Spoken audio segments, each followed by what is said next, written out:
Hi everyone. Thanks for joining us today for our webinar. We're not going to be too long, so you can enjoy this over your lunch break. So this is from bland to brand, how to create a successful marketing strategy. Yeah, we're going to talk a little bit more how we can get your brand on the map and how we can get you to shout out about it, what a strategy is going to do to help you bring everything together. So First point of call is introductions. I am Libby Entwisle. I'm the owner of Entyce, which is a creative agency in the Northwest. And this is my amazing colleague, Hannah. Thank you. I'm Hannah Jenkins. I'm head of content here at Entyce. So, Libby, marketing strategy, why bother? Good question.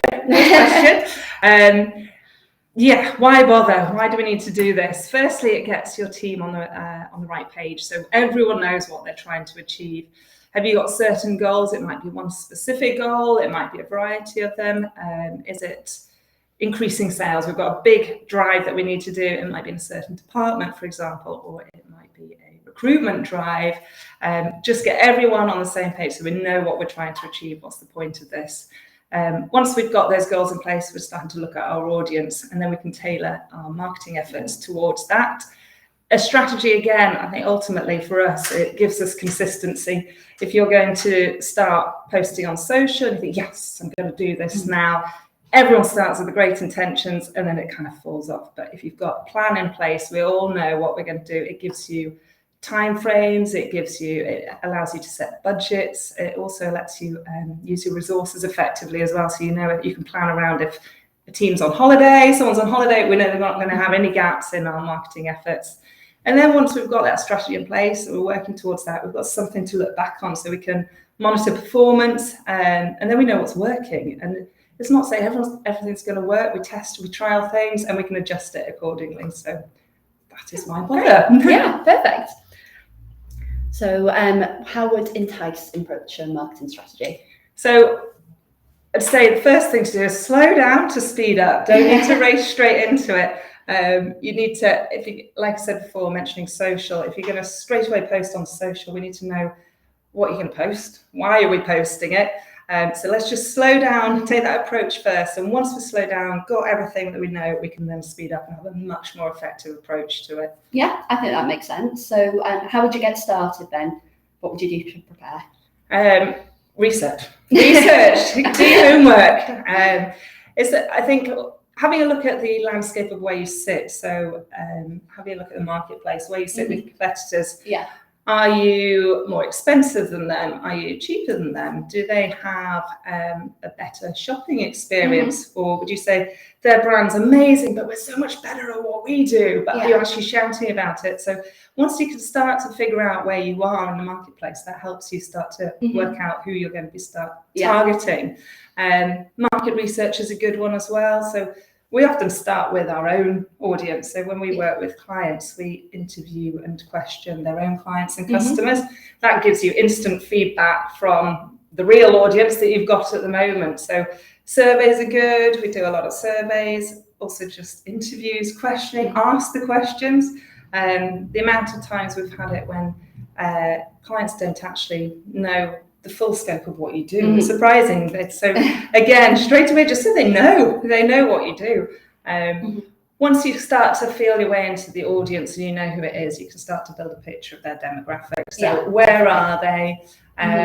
What are their pain points? Are you looking at startup businesses? Are you looking at SMEs? Is it a specific, are you in a niche industry? Once you know that, you can start to work out what is it they're really looking for? What are they struggling with? And we can then tailor things to answer those pain points that they have.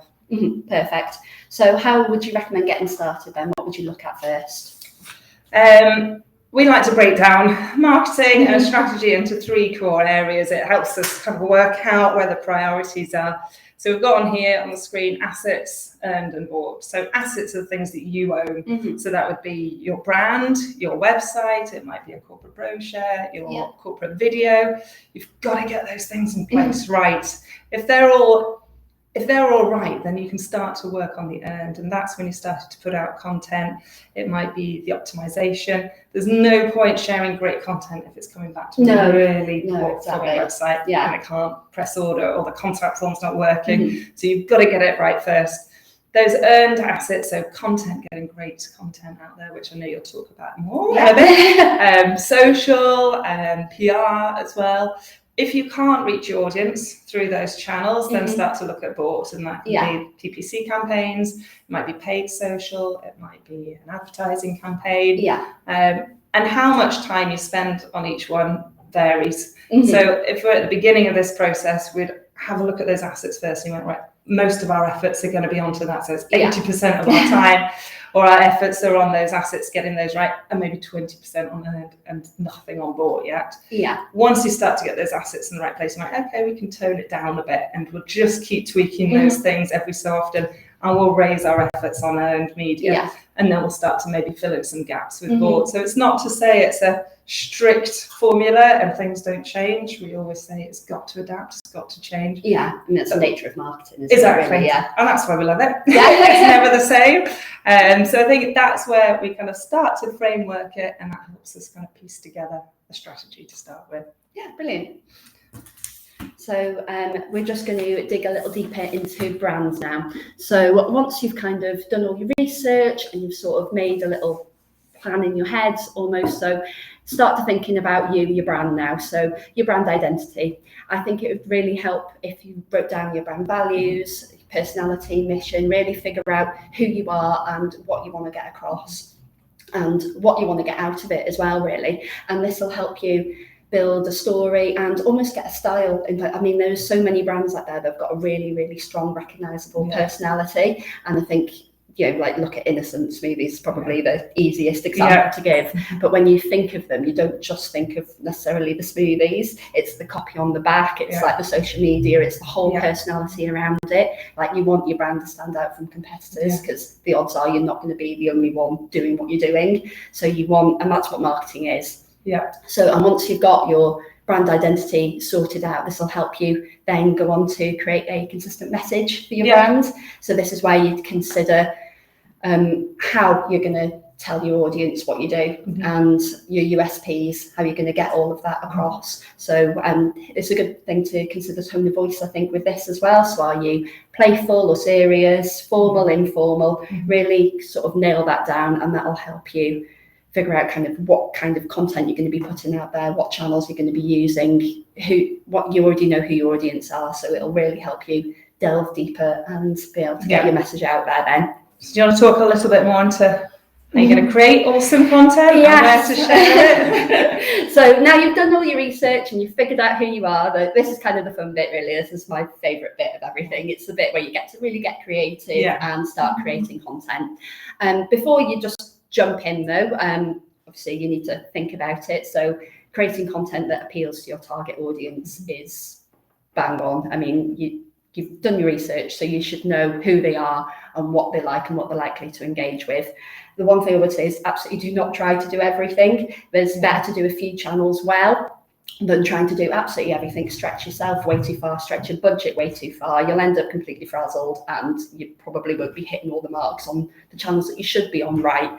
So take some time to figure out exactly where you want to be. I mean, if you're targeting, obviously, B2B businesses, LinkedIn's where you are at, like Gen Z, obviously TikTok, and obviously distribute where your audience are. I would always say though that it's obviously not just social as well either. So obviously blogs, newsletters, repurpose your content too. So it's just not one idea for one teeny tiny thing. Come up, like when you start planning all your content and things, come up with a big overall content plan.